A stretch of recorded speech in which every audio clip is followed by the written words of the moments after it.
Hello and welcome to Insights, the podcast with your host, Joe Pane. Join me in this deep exploration of our personal journeys from ambition to meaning, where we stop living life fast and start living life deep.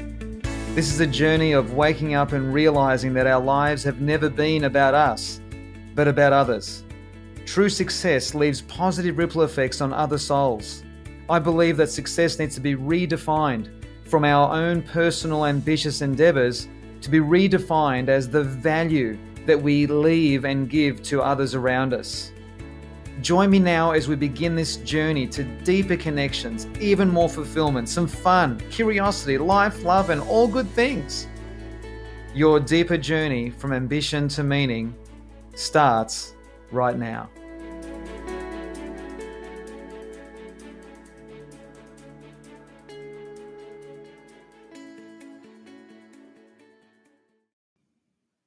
Hey everyone, it's Joe here. Welcome to episode 31. So we're here into part 2 of the ultimate life compass, which of course is the emotional compass I talk about, which is my definition of values. So let's continue our journey. I trust that you enjoyed part 1, which was episode 30 on this. So let's continue our journey. So another way of looking at our values is that our values are our deepest desires. They're emotional states that matter to us the most. They're like our natural priorities. And something I want to share with you about this is that, you see, you don't need to be motivated to live your values. You are naturally inspired to live your values, naturally inspired. So in other words, to give an example, as I've mentioned on different podcast episodes, health and vitality, for example, is a value of mine.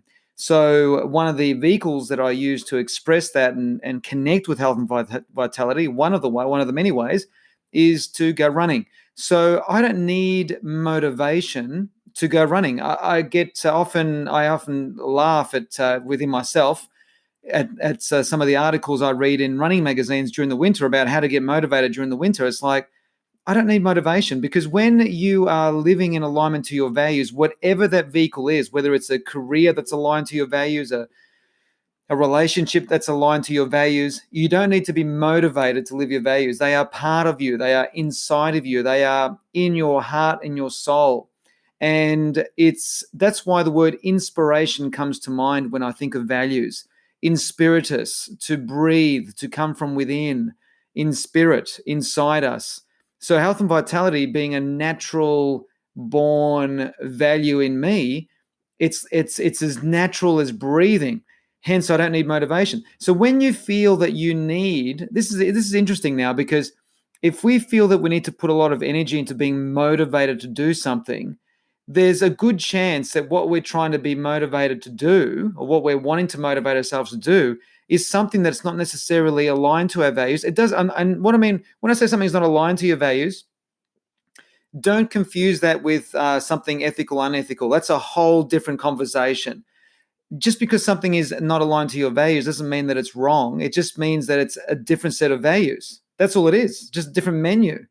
So if we can't find the consistent motivation to do a certain thing, it's because whatever that certain thing is that we're trying to do is not in alignment to whatever we feel or are guided to be our values. So when something is aligned to your values, you feel emotionally strong, emotionally fit, emotionally healthy, and hence you don't need motivation. So fascinating insight. That was something I shared with a client a number of months ago. So another one I want to share with you, another distinction I want to share with you from my little list here, is our values contribute significantly to the quality of our choice points, our decisions, our career choices, our relationship choices, and so on. So values lie at the very core of being, because it's an emotional compass, they lie at the core of every decision that we make. So, and this intertwines with making decisions around things that inspire us versus things that motivate us, etc. Now, another fascinating aspect to this is the ambition to meaning journey, which you've heard me talk about in different ways in different episodes here. The ambition to meaning journey is a journey that is a values journey. So there's a different set of values that drive us in when we're in the ambition-driven world. And for those of you who may not recall, the ambition-driven world is where it's an egocentric existence, where everything is defined by the results. So we define ourselves by the results that we get or don't get, and we define ourselves by other people's opinions of us. That's the ambition-driven world. Nothing wrong with that. That's just a phase of life. It's an identity phase. And in that world of ambition, if you're feeling great and you're loving it and you're enjoying it, you wouldn't be listening to this podcast. Because the ambition-driven world is very much an egocentric, externally motivated, externally stimulated environment. And that's why most people run into strife. So a lot of people, like all of us, go through a journey from ambition to meaning in our own unique ways. And the ambition to meaning journey is a transition of values, a transition of priorities.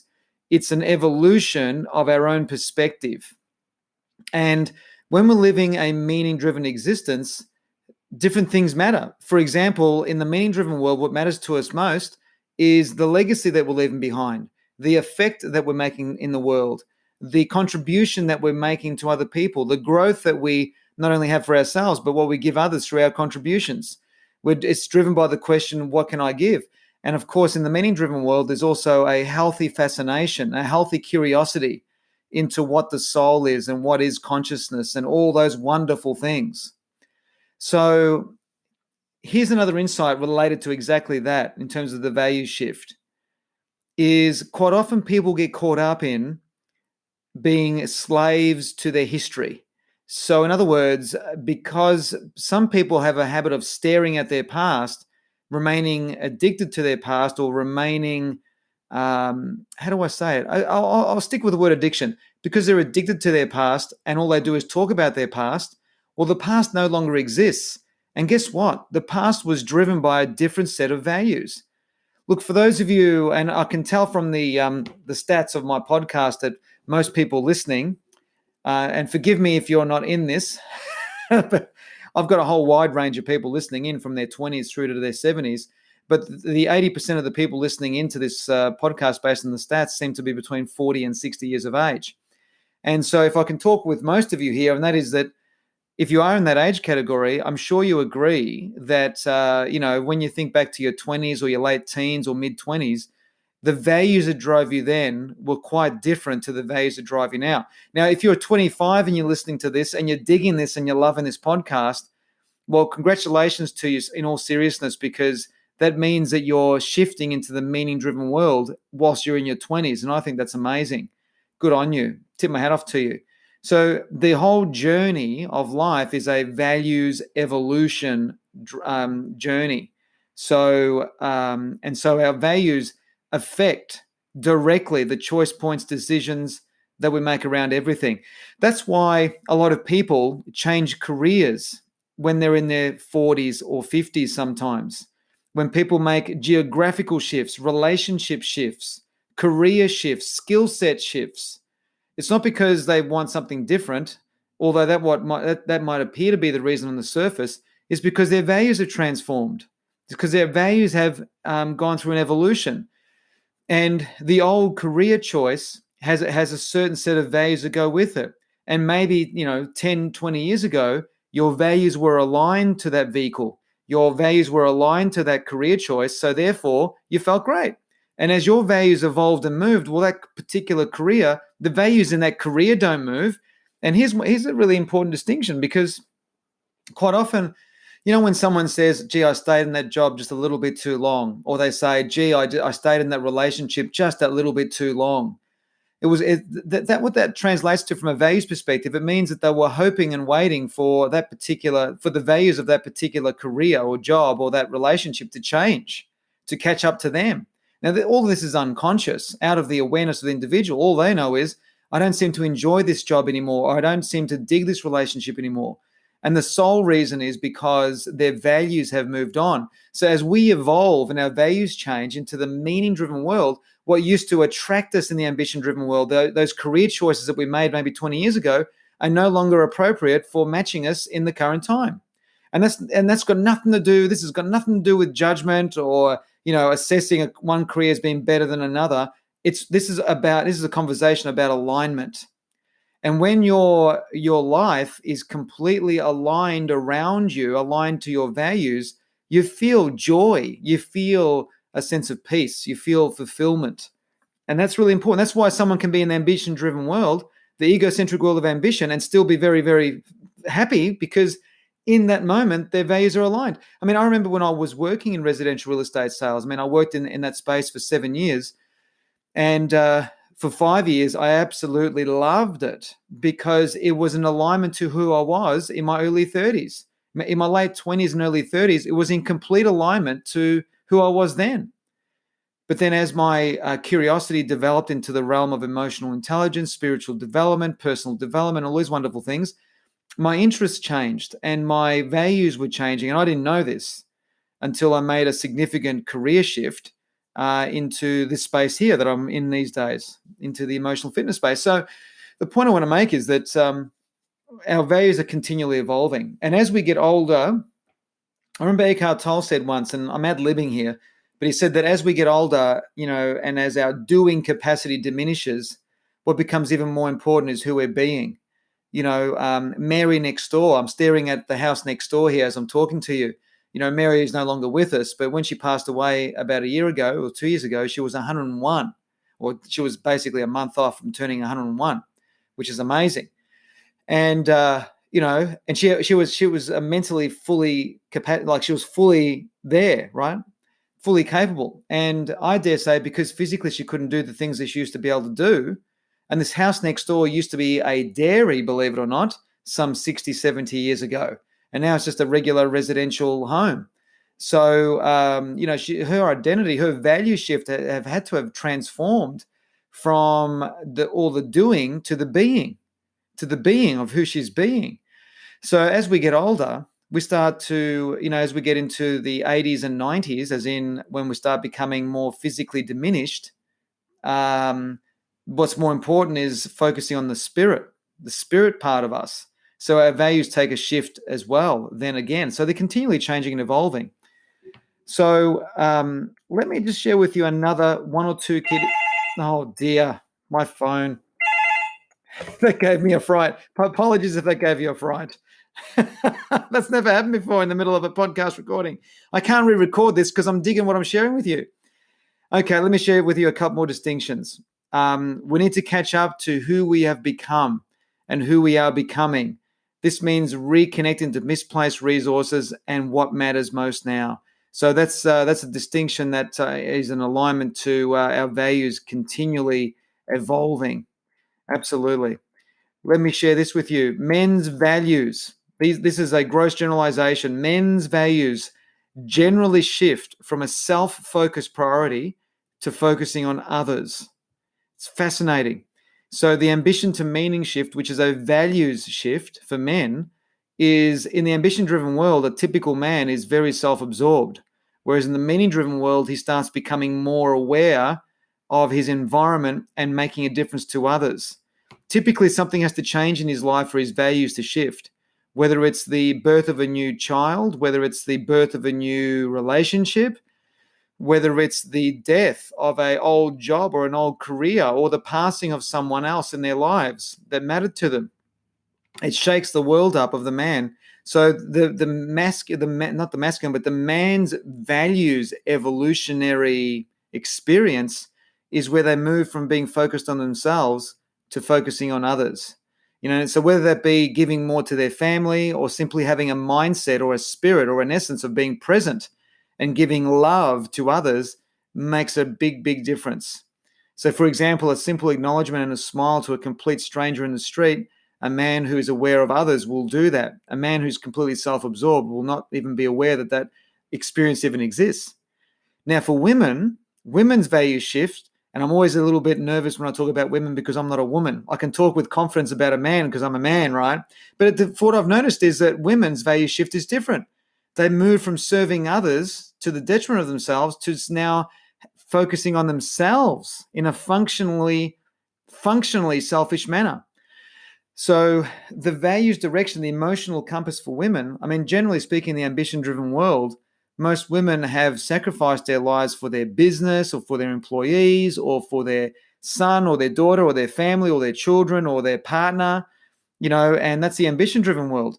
But when her values shift, generally speaking, women shift from focusing on out there to now focusing on themselves in a very healthy way. There are so many women I've met in my workshops who I found resonate with this quite deeply, where there comes a time in life where enough is enough, and now I'm going to start doing things for myself just for the sake of self and no other reason. And I hear this a lot with a lot of women.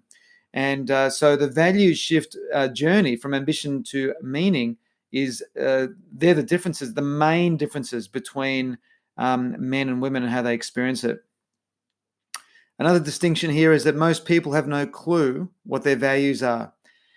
And this is such a true statement. And I want to share with you that if you really want to start getting familiar with what your values are, put yourself in a place of uncertainty and notice what comes up for you. Notice how you respond. Notice how you react. Notice the conversations going on in your mind. Notice what your focus turns to in times of pressure, uncertainty, and the unknownness. Or if you healthily challenge yourself, you'll start to see that there's themes in what matters most, what matters lesser, what matters least.